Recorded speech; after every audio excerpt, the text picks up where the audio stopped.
काँग्रेसला आरजेडीला त्यांचा पराभव आत्ताच दिसायला लागलाय आणि त्यामुळे अतिशय घटिया नीचतेची पातळी ही काँग्रेस आणि आरजेडीने गाठली आहे। याच्या आधी सुद्धा आपण बघितलं असेल एका व्यासपीठावरून देशाचे सन्माननीय प्रधानमंत्री यांच्या आईसाठी अपशब्द वापरले गेले। त्याचबरोबरीने 2 दिवसापूर्वी प्रधानमंत्री मोदीजींची आई, दिवंगत आई, स्वर्गवासी आई, ज्यांचा राजकारणाशी संबंध नाही अशा एका आईला, अशा प्रधानमंत्र्यांच्या आईला यामध्ये व्हिडिओ बनवून अपमानजनक असा व्हिडिओ केला। हा फक्त प्रधानमंत्री मोदीजींच्या आईचा अपमान नाही, या देशातल्या 140 कोटी आईचा अपमान आहे।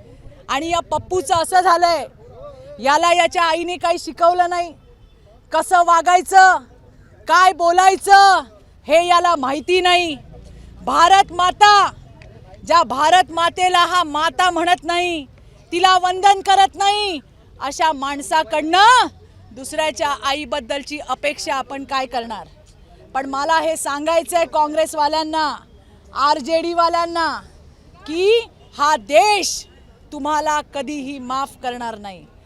स्वर्गवासी माता असलेल्या प्रधानमंत्रीच्या आईचा जो अपमानजनक व्हिडिओ त्या ठिकाणी बनवलाय त्याचा आम्ही तीव्र शब्दामध्ये त्या ठिकाणी निषेध करतोय। आणि आम्हाला सोनिया गांधींनाही सांगायचंय कि ओ सोनिया माता, तुम्हारे पप्पू को कुछ नहीं आता। आणि या येणाऱ्या दिवसांमध्ये निश्चितपणे बिहारची सुद्धा जनता आणि या देशाची सुद्धा जनता काँग्रेसला त्यांची जागा दाखवल्याशिवाय राहणार नाही। ताई, पण आता याला जोडूनच भाजपवर सुद्धा आरोप होतोय की भाजपमधील बिहारमध्ये सुद्धा आता भाजपने एक सोनिया गांधी आणि राहुल गांधी यांचा दारू पितानाचा AI व्हिडिओ तयार केला। अरे सुरुवात कोणी केली? खालची पातळी कोणी गाठली? राहुल गांधींची आई सोनिया गांधी पॉलिटिक्स मध्ये ऍक्टिव्ह आहे, UPAच्या त्या ठिकाणी चेअरपर्सन होत्या आणि त्यामुळे राजकारणामध्ये असलेल्या त्या आहेत। आणि काँग्रेसने तर प्रधानमंत्री मोदीजी यांची आई, जी आता अस्तित्वात नाही, स्वर्गवासी झालेल्या आहेत, त्यांचं निधन झालंय, आणि अशा मातेचा AIचा व्हिडिओ बघून लाज वाटली पाहिजे यांना। ज्या पद्धतीने प्रचार चाललाय हा अतिशय चुकीचा आहे, याला भारताची जनता सुद्धा माफ करणार नाही। आणि स्वतः बिहार तर सीते मातेची भूमी आहे आणि हा सीता मातेचा मातृत्वाचा अपमान आहे आणि ते यांना इलेक्शन मध्ये दाखवल्याशिवाय राहणार नाहीत, हा मला विश्वास आहे। ठाकरेंकडून सिंदूर आंदोलन करण्यात येत आहे, त्या आंदोलनाकडे अरे मला सांगा, हे उबाठावाले ज्यांनी सैनिकांच्या शौर्यावरती सुद्धा संशय व्यक्त केला, अरे जात विचारून मारलं ना लोकांना। काय विचारलं, काय सांगितलं दहशतवाद्यांनी? हिंदू आहात का तुम्ही? आणि हिंदू आहे म्हटल्यावरती गोळ्या घातल्या। त्यावेळेला तुमचा स्टँड काय होता?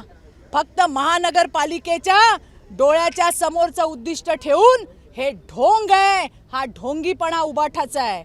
आणि याला उत्तर, सिंदूर हे मांगल्याचं प्रतीक आहे, याला अतिशय चांगल्या पद्धतीचं उत्तर राज्याचे सन्माननीय मुख्यमंत्री देवाभाऊंनी त्या ठिकाणी दिलंय की अरे त्या कुंकवाचा जो मान आहे, त्या जो सन्मान आहे, जे मांगल्य आहे, ते फक्त प्रधानमंत्रीला पाठवू नका उबाठावाल्यांनो, तो सिंदूर आमच्या देवाभाऊला सुद्धा तुम्ही पाठवा, असं सुद्धा त्यांनी तुम्हाला आवाहन केलंय। त्यामुळे हे सगळा ढोंगीपणा चाललाय।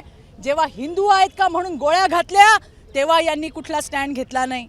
एवढंच नाही, जे आपले सैनिक शहीद झाले त्यांच्यावरती सुद्धा त्या ठिकाणी संशय घेण्याचं काम हे या उबाठावाल्यांनी केलंय। आणि या ढोंग्यांचा ढोंगीपणा जो आहे तो त्या ठिकाणी समोर आलेला आहे। उद्धव ठाकरे आता पत्रकार परिषद देखील घेत आहेत। शिवसेनेनं भारत पाकिस्तान मॅचला विरोध केला आहे, ते पत्रकार परिषदेत घेऊन मला असं वाटतं आमच्या नवनाथने अतिशय सुंदर आणि समर्पक असं उत्तर दिलंय। पण मला एकच सांगायचं आहे सगळ्या तुमच्या माध्यमातून महाराष्ट्रातल्या जनतेला, हा जो खेळ आहे हा जागतिक स्तरावरचा खेळ आहे।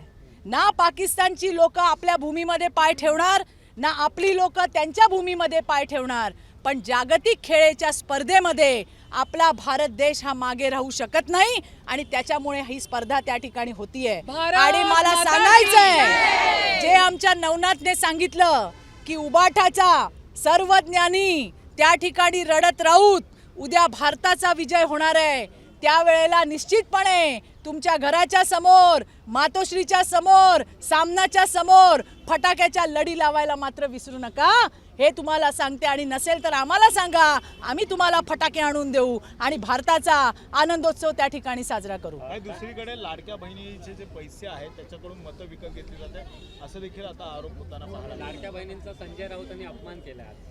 असं आहे की जे विकत घेण्याची भाषा बोलतात, ज्या पद्धतीने बहिणीचा अपमान करतात, जे पगारदार आहेत, जे संजय राऊत हे बोललेले आहेत, हे संजय राऊत उद्धव ठाकरेंच्या पगारावरती आहेत, हे संजय राऊत पवारांच्या पगारावरती आहे. त्याच्यामुळे पगारावर असणाऱ्या लोकांनी त्याच्या अवकातीत बोललं पाहिजे असं मला त्या ठिकाणी वाटतंय. आणि राहिला प्रश्न लाडक्या बहिणींचा, तर लाडक्या बहिणींचा कशा पद्धतीने माझ्या सगळ्या लाडक्या बहिणींनाही सांगायचं आहे, महाराष्ट्रातल्या तुम्हाला जे देवाभाऊच्या माध्यमातून, महायुती सरकारच्या माध्यमातून आपल्याला जे 1,500 रुपये दर महिन्याला मिळतात ते मिळू नये म्हणून हे सगळे आपले सावत्र भाऊ आणि काही आपल्या सावत्र बहिणी यांनी कोर्टात याचिका दाखल केली होती.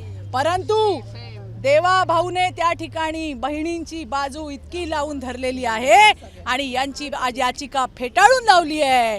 त्यामुळे बहिणींना त्यांच्या हक्काचे 1,500 रुपये मिळणारच आहेत. राहिला प्रश्न या पगारदार लोकांचा, तर यांना आम्ही राज्यातल्या लाडक्या बहिणींनी चांगला दणकून मार विधानसभेमध्ये दिलाय. अभी तो बारी है स्थानिक स्वराज्य संस्थांची आणि त्यावेळेला सुद्धा यांना खडखडून थप्पड लागल्याशिवाय राहणार नाही हा मला विश्वास आहे त्या ठिकाणी. चला, माताजी का ये अपमान नहीं सहेगा हिंदुस्तान, माताजी का ये अपमान नहीं सहेगा हिंदुस्तान. विरोधक तुमच्यावर आरोप केलाय की सरकारमध्ये सर्व काही आलेलं नाहीये, एकनाथ शिंदेंना दाबण्याचा प्रयत्न केला जातोय मुख्यमंत्र्यांकडून आणि मंत्र्यांचे उद्या खून पडले तरी मला आश्चर्य वाटतं असं राऊत म्हणताय. याचं सुद्धा उत्तर आमच्या नवनाथने छान दिलंय. या पद्धतीने वैचारिक खून हा संजय राऊतांचा त्या ठिकाणी झालेला आहे. सरकारमध्ये सगळं ऑलवेल आहे, देवाभाऊ सक्षम आहे. अजित दादा आणि शिंदे साहेब यांना घेऊन जायला ज्या पद्धतीने महाराष्ट्र प्रगतीच्या वाटेवर चाललाय, प्रगतीच्या दिशेने चाललाय, आज आपण पाहतोय की कशा पद्धतीने राज्यामध्ये प्रगतीचे वारे वाहत आहेत. हेच कुठले तरी वारे यांना सहन न झाल्यामुळे अशा पद्धतीच्या कुठेतरी वेगळं वळण देणाऱ्या अशा स्टेटमेंट यांच्याकडून येत आहेत. याला महाराष्ट्राची जनता सुद्धा गांभीर्याने घेत नाही. आणि इथे उपस्थित सगळ्या मला मीडियाला सुद्धा सांगायचं आहे का संजय राऊत 100 दिवस जेलमध्ये राहून आलेला आहे. 103 दिवस कशासाठी गेला ते विचारा. आणि 103 दिवस जेलमध्ये राहून आल्यावरती नाही म्हटलं तरी थोडाफार मेंदूवर परिणाम होतोच आहे आणि त्याच्यातूनच या सगळ्या गोष्टी समोर येत आहेत हे आपल्याला सगळ्यांना माहिती आहे. अरे मुर्दाबाद मुर्दाबाद.